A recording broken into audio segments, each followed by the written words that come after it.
Bonjour à tous, dans cette vidéo je vais tenter de répondre aux questions qui m'ont été posées ici en cette deuxième quinzaine d'août. Donc je vais les prendre directement sur Facebook. Donc Stéphane qui demande comment lâcher le mental, j'ai l'impression de tourner en rond, c'est usant. Donc il y a plusieurs personnes qui ont liké. Donc la question du mental elle est assez récurrente. Ce qu'on appelle le mental ce n'est pas un problème, c'est un outil. C'est comme un ordinateur, c'est comme une calculatrice. Donc on n'a pas à le lâcher. C'est comme tout ce qui est en lien avec les pulsions et les appétits physiques, on n'a pas à s'en couper. C'est de trouver comment modérer, maîtriser ces appétits physiques et se trouver comment modérer, maîtriser le mental. Notamment le mental, il va être, c'est quelque chose qui est assez aérien et qui peut être influencé par des énergies, des entités. D'ailleurs, là, je suis en train de vous expliquer ça, c'est ce qui se passe. Là, ça vient, ça essaye de perturber. J'aime bien, c'est toujours des bonnes illustrations. Donc, comment faire pour ne plus être comme cette montgolfière qui n'est pas attachée au sol et qui se fait balloter par les vents? Eh bien, c'est de bien s'accrocher au sol. C'est de comprendre que notre mental, ici mental supérieur, en réalité dans la gorge, ça se situe au niveau de la gorge, dans le corps. C'est ça qui est vraiment en lien avec ce qu'on va appeler le mental concret. C'est directement en lien avec le fonctionnement du psycho-émotionnel qui correspond au plexus solaire, la zone de l'estomac. Et donc ce psycho-émotionnel qui est l'intellect caractéristique des animaux, il n'est pas stable si on n'est pas profondément enraciné dans la terre, ancré dans le corps. Et ça se fait par les deux centres énergétiques qui sont le nombril et celui dans la zone coccyx-périnée.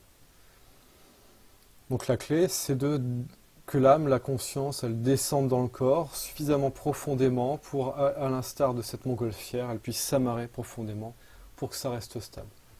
Ça, c'est la première chose, s'ancrer pour avoir la stabilité. La deuxième chose, c'est de clarifier le champ mental. Donc ça, c'est notamment au niveau de l'aura qui est autour de nous.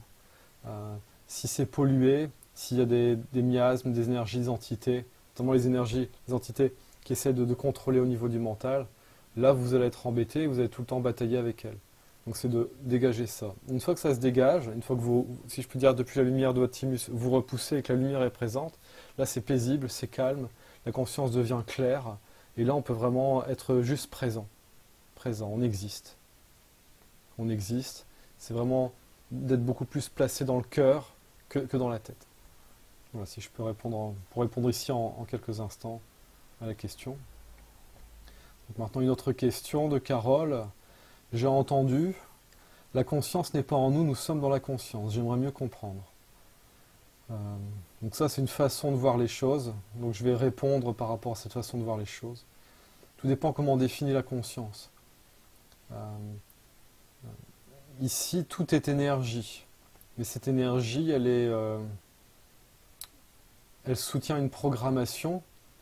Et dans la matière, ce qu'on appelle matière, ça crée une structure. Mais en fait, il y a quelque chose qu'on va appeler conscience, qui est partout, qui est vraiment dans chaque atome, dans chaque particule, qui permet de soutenir la programmation. Mais cette conscience qui soutient la programmation, elle est inhérente avec la conscience qui est le sans-forme, qui est à la base de toute création. Donc en cela, on peut dire que nous sommes dans la création, que la conscience, elle imprègne toute la création. Donc d'une certaine façon, on peut dire que nous sommes dans la conscience. Alors, autre question de Sébastien. La conscience d'harmonie en méditation peut-elle être une clé vers l'ouverture à la conscience multidimensionnelle? Je ressens et perçois ces dimensions, mais n'arrive pas à percer ce voile. Toutes les notes me semblent réunies, mais il manque l'accord, cette vibration qui peut me permettre de traverser ce voile. Je me permets de partager ce sentiment, peut-être ressenti par d'autres. La clé au niveau de la conscience, c'est l'instant présent. D'une certaine façon, le passé et le futur, c'est perçu comme étant extérieur, c'est de l'extérieur. C'était avant, c'est après. C'est pas maintenant, c'est pas ce qui vit en nous, ce qui nous rend vivants. Ce qui nous rend vivants, c'est maintenant. Le reste, c'est de la mémoire ou, si je puis dire, de l'anticipation. La conscience multidimensionnelle, on y accède depuis le corps physique. en réalité. C'est la meilleure chose à faire. Sinon, les personnes quittent leur corps et vont aller de dimension en dimension. Mais quand on fait ça, on n'a plus de point de repère. Parce que dès qu'on est dans une dimension, notre point de repère, ça devient cette dimension-là, et ainsi de suite. Donc en fait, il n'y a pas vraiment cette harmonie. On est dans une conscience dimensionnelle, mais elle n'est pas, ce que je puis dire, multidimensionnelle. Euh, donc là, je ne saisis pas forcément quelle est la question de ce voile, peut-être de dire, voilà, je n'arrive pas précisément à avoir accès à la conscience multidimensionnelle. Mais cette conscience multidimensionnelle, elle s'enclenche réellement à partir d'un certain degré d'initiation. C'est-à-dire qu'on doit d'abord vivre toutes les étapes initiatiques qui mènent à l'éveil, et c'est vraiment à partir de l'éveil que la conscience multidimensionnelle, elle est pleinement active. Avant cela, on passe par de la conscience des dimensions proches, on a des ressentis, on va être beaucoup plus fin sur certaines sensations, sur certaines intuitions. Et après, on va commencer à accéder à des mémoires plus précises de cette vie-ci, de ce qu'on appelle les autres vies. Hein. C'est plutôt les vies de ce monde-ci, hein, les vies terrestres qui sont passées il y a des décennies, des siècles ou des millénaires. Et après, seulement, on est plus dans les aspects multidimensionnels. Euh, donc là, quand je nie, voilà, il me manque l'accord.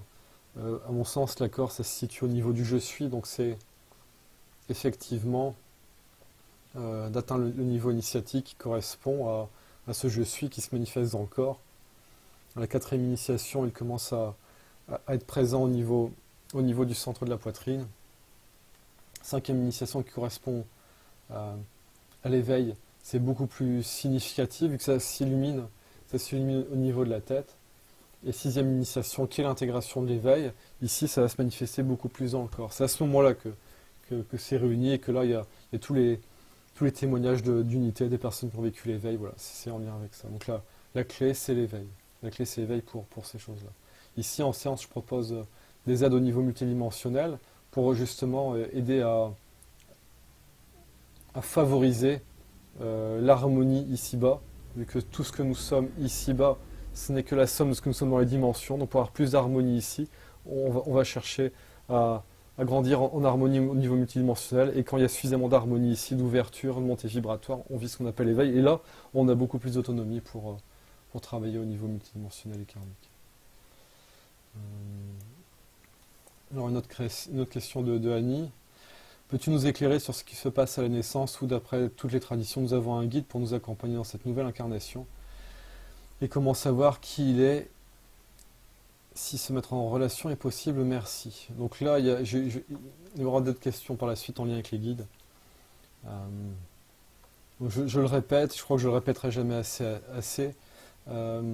Tous mes discours concernant l'influence de l'ombre dans la zone de la création où nous sommes, je ne fais que des discours édulcorés. C'est-à-dire que tout est beaucoup, beaucoup, beaucoup plus sombre que ce qu'il n'y paraît. Et que généralement, quand on a affaire à un guide, très, très, très souvent, en fait, soit lui-même est assombri, soit il est sous l'emprise d'une entité sombre, d'un être sombre qui est là pour l'influencer. Certains de ce qu'on appelle nos guides sont en fait des parties de nous.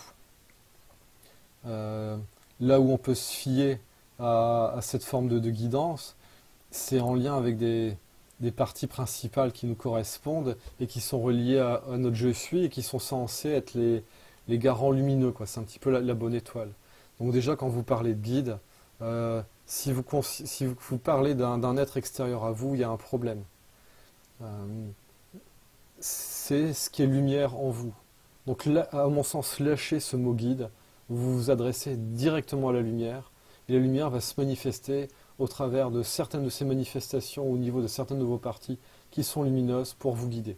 Et si vous êtes dans les guides extérieurs, vous allez au-devant de gros problèmes. En fait. Alors une autre question de Sarah, comment reconnaître l'ombre en nous-mêmes? Comment être certain que ce n'est pas de la lumière détournée qui nous fait agir? Alors là, c'est la grande question de comment repérer le négatif et de s'en préserver. À mon sens, la question, elle est posée à l'envers. Hein, elle est posée de façon négative. C'est comment identifier la lumière en nous. Et quand on parle de lumière détournée, ça reste quand même de la lumière, même si elle est dévoyée. Donc mieux vaut de la lumière détournée que de l'ombre, mais quitte à choisir, mieux vaut de la lumière réelle plutôt que de la lumière détournée. Euh, j'ai envie de dire, c'est au fruit qu'on apprécie l'arbre. Donc là, ça, je vais redévelopper ça si j'ai le temps d'ici la retraite dans une vidéo, sinon pendant la retraite, je vais en parler beaucoup. C'est quelles sont les caractéristiques du négatif. Une fois que l'on identifie les caractéristiques du négatif et que l'on comprend bien les caractéristiques de la lumière, quand ça intervient à l'intérieur de nous, on sait identifier, ça c'est le négatif, ça c'est la lumière. Un exemple par exemple du négatif, le fonctionnement du négatif, c'est la fin justifie les moyens. Donc ce qui est important au niveau de la lumière, c'est la façon dont on fait les choses, pas le résultat. Donc ça par exemple, c'est une caractéristique qui permet de distinguer lumière ou négatif ombre. Une autre caractéristique, c'est la bienveillance, le respect. Voilà. Mais là, je vais pas répondre plus que ça. Il y aura la réponse dans... Alors, je ne sais pas si je ferai un article, un tableau ou une vidéo où je préciserai bien le négatif, ça correspond à cela. La lumière, ça correspond à cela.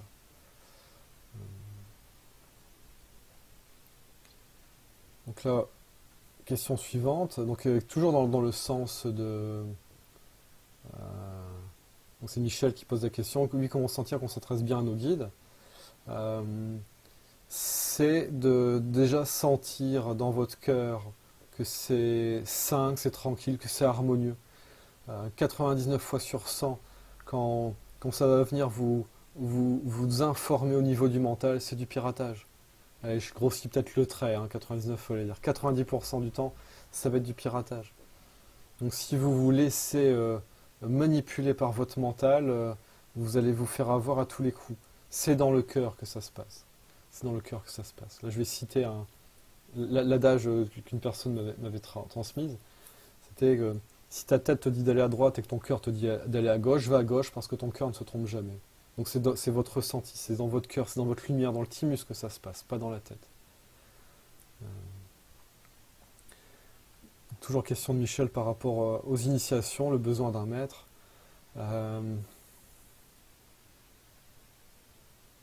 Les initiations sont les étapes vers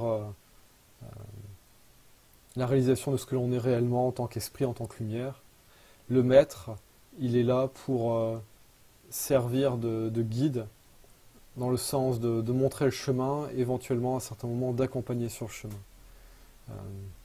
Le problème ici, c'est que les initiations peuvent être dévoyées dans une certaine mesure. C'est-à-dire qu'il y a des initiations sombres, et des initiations de lumière, mais aussi des initiations sombres. Et il y a des maîtres qui sont des maîtres sombres, et il y a aussi des maîtres de lumière. Donc toutes les personnes qui vont se tourner vers des maîtres sombres vont franchir certaines étapes initiatiques qui correspondent aux initiations sombres, mais ce ne sera pas les initiations de lumière. Donc ça je vais en parler plus loin dans la vidéo, c'est de comment reconnaître quelqu'un qui est calé sur la lumière et qui n'est pas au contraire un maître, ce que je vais appeler un maître sombre. En fait.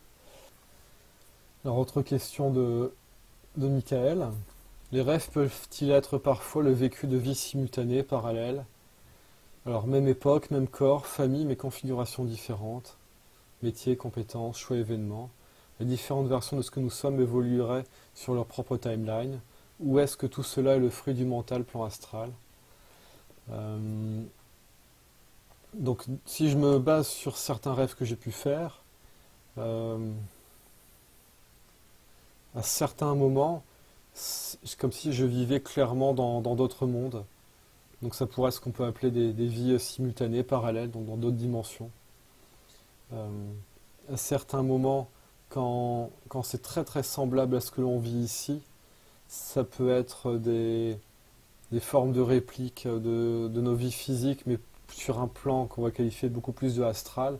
Et là, ça va nous donner une autre compréhension notre grille de lecture de ce que l'on vit ici dans le concret.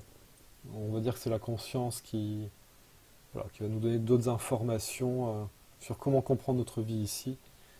Et effectivement, bon, ça me parle un petit peu moins, de voir d'autres lignes temporelles, c'est-à-dire que ce seraient des mondes parallèles, c'est très proche d'ici, mais c'est d'autres mondes, éventuellement. éventuellement. Mais généralement, hein, ce qui est vécu en rêve, quand c'est notre conscience, quand c'est la lumière qui s'adresse à nous, ce sont des messages pour nous mieux comprendre ce que l'on a à comprendre ici dans l'incarnation. Euh, et aussi, à certains moments, ça va être vraiment des concrétisations d'influences qui se passent sur nous. Mais là, on va les voir directement. Par exemple, régulièrement la nuit, j'ai des êtres négatifs, sombres, qui viennent pour essayer de me bloquer, de m'influencer, de me tromper, ainsi de suite. J'ai eu ça cette nuit, hein, je m'en suis rendu compte, j'ai bloqué le truc. Mais ça, c'est à l'image de ce qui se passe éveillé. Hein. Ces influences-là, elles sont euh, c'est multidimensionnel, c'est quasiment permanent. Juste à certains moments, en rêve, on va en prendre conscience. On va en prendre conscience.